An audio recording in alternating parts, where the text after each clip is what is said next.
Hello everyone.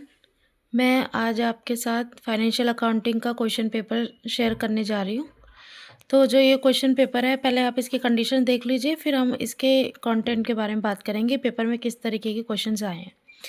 तो 16 pages होंगे आपके क्वेश्चन पेपर में। हाँ, यहाँ पे आपको रोल नंबर लिखना होगा और ये serial number of the question paper है, ठीक है। यूनिक पेपर कोड दे रखा होगा आपको, नेम ऑफ पेपर दे रखा होगा और नेम ऑफ योर कोर्स, जो भी कोर्स का नाम है वो दे रखा होगा। सेमेस्टर 1 है, 3 घंटे का समय होगा आपके पास और मैक्सिमम मार्क्स ध्यान से देख लीजिए 90 है, मतलब 10 मार्क्स का आपका असाइनमेंट या इंटरनल असेसमेंट होगा। इंस्ट्रक्शन क्या है, आपको रोल नंबर लिखना है top of the immediate on the receipt of the question paper. Question paper मिलते ही आपको यहाँ पे अपना रोल नंबर लिख देना है, ठीक है। और को सारे क्वेश्चन अटेम्प्ट करने हैं। Show your working note clearly, working note बहुत अच्छे से आपको शो करना है। Use of simple calculator is allowed, simple calculator allowed है, ठीक है। कोई भी साइंटिफिक कैलकुलेटर या कोई स्मार्ट वॉच ये नहीं अलाउड है। आंसर में बी रिटर्न इधर इन इंग्लिश और हिंदी। इंग्लिश और हिंदी में आपका आंसर हो सकता है। अगर पेपर कर रहे हैं इंग्लिश में तो पूरा पेपर इंग्लिश में कीजिए, अगर पेपर कर रहे हैं हिंदी में तो फिर पूरा पेपर हिंदी में करिएगा। But the same medium should be use through out the paper. वही है कि पूरे पेपर में आपका सेम आपका पेपर का लैंग्वेज होनी चाहिए, डिफरेंट लैंग्वेज नहीं होनी चाहिए, ठीक है। ये हिंदी में आपके सारे दिशा निर्देश दे रखे हैं, किस तरीके से छात्रों के लिए निर्देश है, ये आप पढ़ लेंगे। तो जैसे कि सबको पता ही है, पहला क्वेश्चन जो होता है हमारा ट्रू फॉल्स का होता है, ठीक है। अब इसके अंदर 6 ऑप्शंस दे रखे हैं, 6 के 6 आपको करने हैं, ठीक है। लेकिन अभी जो लेटेस्ट पेपर मैंने जो मेरे चैनल पे डाला था उसमें 8 क्वेश्चन थे जिसमें से 6 करने थे, ठीक है। थोड़ा-सा चेंजेस आया था पेपर में ये। अब इस तरीके से all assets owned by enterprises are its goods, तो ये फॉल्स है। आप फॉल्स देख लेंगे, ट्रू कौन से हैं, ठीक है। Bad debt recovered should be deducted from the bad debt of the current year, ये भी फॉल्स है। The asset and income are not overstated and liability and losses are not understated as per the accrual principle, ये false है। देखिए important क्या चीज़ है, आपको accrual principal पढ़ के जाना है पेपर में, ठीक है। बैड डेप्ट रिकवर्ड या बैड डेप्ट की जो एडजस्टमेंट्स होती है ना, वो भी आपको करनी है प्रैक्टिकल वाली, ठीक है। और इसमें फिर पूछा है कि in India accounting standards are issue by security and exchange board of India, ठीक है। फॉल्स है क्योंकि उसे तो आईसीएआई करता है ना इशू अकाउंटिंग स्टैंडर्ड्स को, तो ये भी फॉल्स है। अब सेबी के बारे में थोड़ा-सा पढ़ सकते हैं। कभी-कभी क्या होता है ना, अभी यहाँ पे इफ ट्रू फॉल्स पूछा है, क्या पता सेबी के बारे में थ्योरी पूछ ले।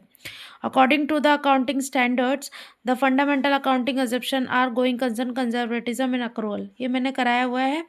आप ये देखेंगे कि फंडामेंटल अकाउंटिंग अजम्पशंस क्या होती है, बहुत ईज़ी है, वो तीनों अजम्पशंस करके जाएँगे। जब आपको पता चलेगा कि एक्चुअल में वो जो 3 अजम्पशन कौन-सी है, आप उसे पढ़ के भी जाएँगे, क्या पता उसी का शॉर्ट नोट आ जाए जो यहाँ पे है, ठीक है।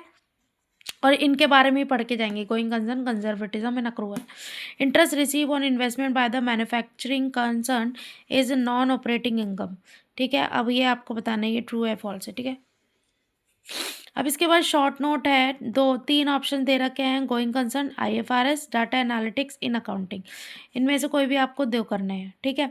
तो जो ऊपर वाला क्वेश्चन है इसमें 6 क्वेश्चन है ना, हर क्वेश्चन वो 2 नंबर का है, ठीक है।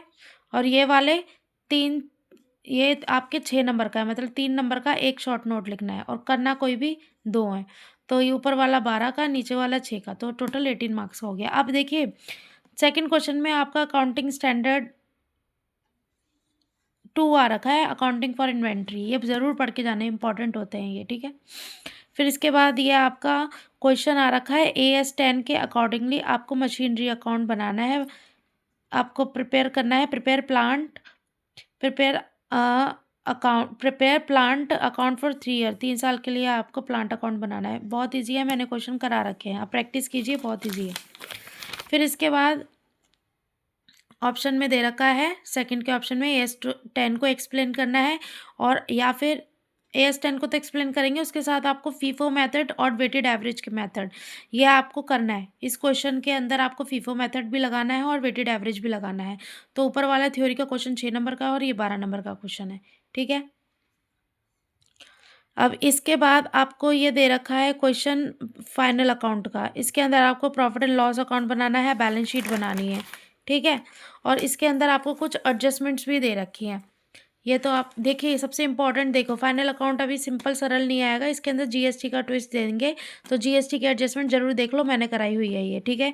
फिर इसके बाद यहाँ पे ये सारी एडजस्टमेंट्स दे रखी है, राइट, कि एडजस्टमेंट कैसे होगी। फिर इसके बाद आपको receipt and payment account question दे रखा है एनपीओ का। सेकंड क्वेश्चन में आपको जो ऑप्शन में दे रखा है क्वेश्चन वो है एनपीओ का, या तो फाइनल अकाउंट करेंगे या फिर आप करेंगे एनपीओ का क्वेश्चन, जो कि क्वेश्चन कुछ इस तरीके से है, देख लीजिए। यह आपको रिसिट एंड पेमेंट अकाउंट दे रखा है और यहाँ पे कुछ आपको एडजस्टमेंट्स दे रखी है, ठीक है। और ये थोड़ी सी कुछ आपको इन्फॉर्मेशन दी हुई है। अब आपको बनाना है इनकम एंड एक्सपेंडिचर अकाउंट बनाना है और बैलेंस शीट बनानी है, ठीक है। इसमें ओपनिंग बैलेंस शीट भी बनेगी वर्किंग नोट में। और देखिए फोर्थ जो क्वेश्चन रहेगा आपके, फोर्थ क्वेश्चन के अंदर आपको दे रखा है यहाँ पे ब्रांच अकाउंट, ठीक है। ब्रांच अकाउंट बनाना है आपको, और इसके अंदर ये कौन सा मेथड दे रखा है, ये आपको दे रखा है स्टॉक एंड डेटर मेथड, जिसके अंदर आपको branch stock account, debtor account, branch expense account और branch profit and loss account, ये अकाउंट बनाने हैं। और ये पूरा क्वेश्चन देखिए, प्रैक्टिस कर लीजिए अभी सभी बच्चे। आपका ये पूरा क्वेश्चन जो स्टॉक एंड डेटर क्वेश्चन है सिर्फ 18 नंबर का रखा है, इसके साथ कोई थ्योरी नहीं दे रखी है, ठीक है। तो ये क्वेश्चन की अच्छे से प्रैक्टिस कर लो, ये हर बारी repeatedly stock and debtor system 18 number में आ रखा है। अभी भी टाइम है, प्रैक्टिस करेंगे हो जाएगा। अब ये ब्रांच अकाउंट है, इसके अंदर ये आपका है debtor account, debtor system. Debtor system में सिर्फ एक ब्रांच अकाउंट और goods and to branch account बनाना है, ठीक है। तो ये क्वेश्चन कुछ इस तरीके से है, ठीक है। एडजस्टमेंट्स है, इजी रहता है, क्वेश्चन करो। ब्रांच अकाउंट तो चैप्टर छोड़ना ही नहीं है, बहुत इंपॉर्टेंट चैप्टर है। इसके बाद फिफ्थ में आपको डिफरेंस दे रखा है, डिफरेंस करना है आपको ब्रांच एंड डिपार्टमेंटल अकाउंटिंग के बीच में। फिर आपको क्वेश्चन दे रखा है लीज का, P limited lease on equipment to Q from the following term, ये आपको क्वेश्चन दे रखा है फिफ्थ में। तो लीज बिल्कुल भी कोई बच्चा नहीं छोड़ेगा, बहुत ईजी है। तो लीज का क्वेश्चन दे रखा है यहाँ, बहुत ईजी है। इसके बाद ऑपरेटिंग लीज और फाइनेंस लीज के बीच में डिफरेंस बताना है, इसके क्वेश्चन के ऑप्शन में आपको ये करेंगे, या फिर आपको डिपार्टमेंटल अकाउंटिंग करना है। ये क्वेश्चन मैंने एज इट इज़ करा रखा है, तो ये डिपार्टमेंटल अकाउंटिंग करना है आपको, ठीक है। ये 12 नंबर का है और ये 6 नंबर का क्वेश्चन है। ये तो आपको पूरा 18 मार्क्स ले सकते हैं इसके अंदर, बहुत ईजी क्वेश्चन है, ठीक है। Thank you everyone.